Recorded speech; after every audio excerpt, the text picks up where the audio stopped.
Bienvenidos a este video número 7 de la historia y su método. Hoy vamos a hablar de lo que yo llamé en un capítulo, el número 6 de mi libro, para hacer historia, diferentes tipos de trabajo. Por supuesto me refiero a que para hacer historia, para trabajar, para producir como historiador hay que escribir. La historia es narración escrita y es una narración que debe quedar plasmada de una manera fija, de una manera posible de consultar para quien quiera leerla y para difundirla adecuadamente. La idea entonces es que para hacer historia hay que producir obras de historia. Ahora bien, las obras de historia pueden ser de tipos muy diferentes.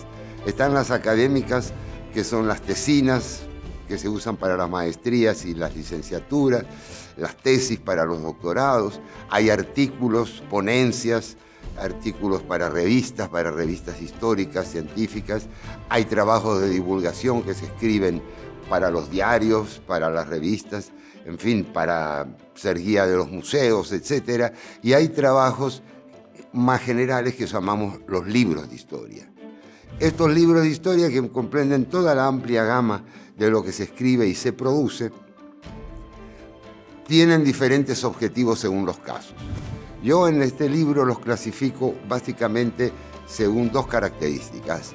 La primera es si el libro aporta nuevo conocimiento, como necesariamente tiene que ser en una tesis, o se puede ser cuando el investigador descubre hechos nuevos, o el libro es de divulgación, cuando ya se relatan hechos conocidos por todos, pero sin agregar, digamos, un componente nuevo. Por supuesto que estos son dos tipos extremos. Siempre en una obra de divulgación hay alguna cosa nueva en la forma de presentar los datos, y siempre en un libro de investigación y de creación hay también cosas que ya son conocidas, referencias, datos secundarios, en fin, fuentes secundarias que se toman. También los libros de historia se pueden clasificar según los objetivos en cuanto a su alcance. Si estudian casos particulares para desentrañar sus causas y sus problemas, si tienden a ser más generales y a tratar de buscar coincidencias, ideas y visiones generales de ciertas épocas o lugares. Cuando la visión es muy general, ya no estamos ante un libro de historia, como decíamos en la sesión número 2, ya estamos haciendo teoría social, ciencia social, que ya escapa realmente al relato histórico. Los trabajos históricos, los libros y en general los trabajos pueden variar también de acuerdo a cómo se haya delimitado el problema de investigación. Si recuerdan, en el video número 5 hablamos que se puede delimitar en espacio, en tiempo y en contenido. Y es muy importante tener presente esto a la hora de escribir. La delimitación en espacio entonces puede ir de lo general, vamos a decir la historia de América, o lo particular, historia de un municipio, o de una corporación o de una empresa. En cuanto a tiempo, por supuesto es obvio, podemos hablar de historia de Guatemala, así en general, desde la conquista hasta más o menos hoy. Y en cuanto a contenido podemos abarcar todo, lo económico, lo político, lo militar, o solo restringirnos a un aspecto. Esa delimitación nos va a guiar entonces en cuanto a cómo estructurar el trabajo. Los trabajos de mucha amplitud tienen un problema, que es que no profundizan lo suficiente y que el historiador se ve obligado a hacer afirmaciones a veces generales que no van en todos los casos. Por eso no se recomienda tener mucho cuidado cuando se lo hace. Los trabajos demasiado específicos tienen en cambio el problema de que si no se sitúan en un buen contexto, no son entendidos por la gente, pierden sentido. Pero en todo caso, este es un punto importante a tener en cuenta, que la delimitación del problema en estudio nos va a determinar cómo es cada uno de los trabajos. Voy a referirme ahora a dos problemas que preocupan siempre a quien escribe historia. El primero es hasta dónde extenderse. Hasta dónde extenderse significa cómo profundizar y detallar y hasta qué nivel voy a llegar en los detalles de la situación que analizo.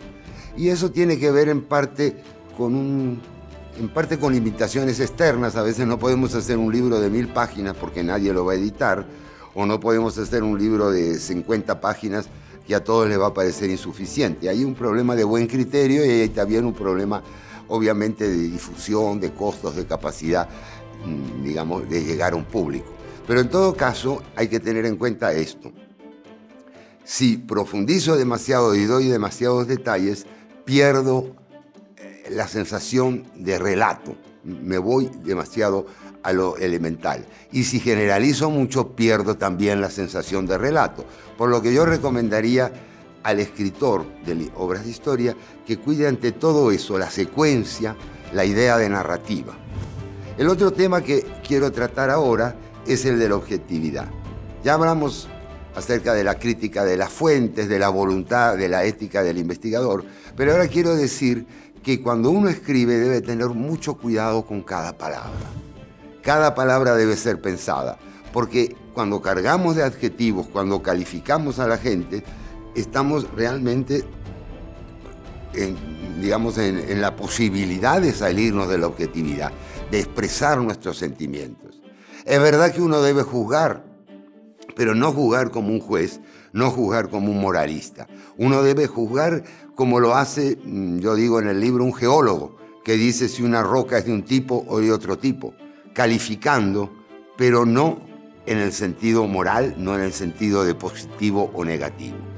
Eso es la recomendación para quien escribe, de que debe escribir con mucho cuidado para no desbordar su emotividad y para que la narración, sin perder su hilo conductor, maneje un lenguaje, digamos, equilibrado, sin exabruptos, sin exageraciones.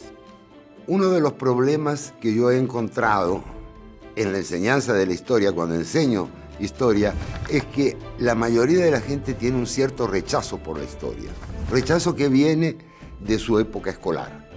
Y yo pienso que ese rechazo está fundado en gran parte en defectos de los libros escolares. ¿Cuál es el defecto principal? Bueno, en realidad son dos defectos que son como una imagen, como las dos caras de una misma moneda. O se les da a los jóvenes una lista de nombres, de fechas, de lugares, de batallas, que realmente hay que aprender de memoria y que no carecen por completo de sentido y de hilación, o se les hace un discurso a los niños y a los jóvenes, un discurso de tipo ideológico general, tratando de convencerlos que esto era bueno o esto era malo, que, en fin, cualquiera de las ideologías.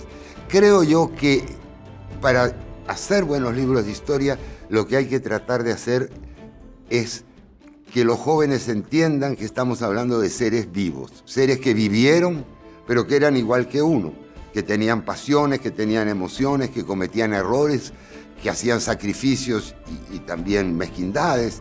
En fin, llevarlos a humanizar la historia y dar fundamentalmente la idea, otra vez, de relato, no de serie de hechos, no de serie de datos que hay que aprenderse de memoria, ni tampoco de grandes discursos ideológicos o filosóficos que no son materia realmente que agrade o que interese a los niños y los jóvenes.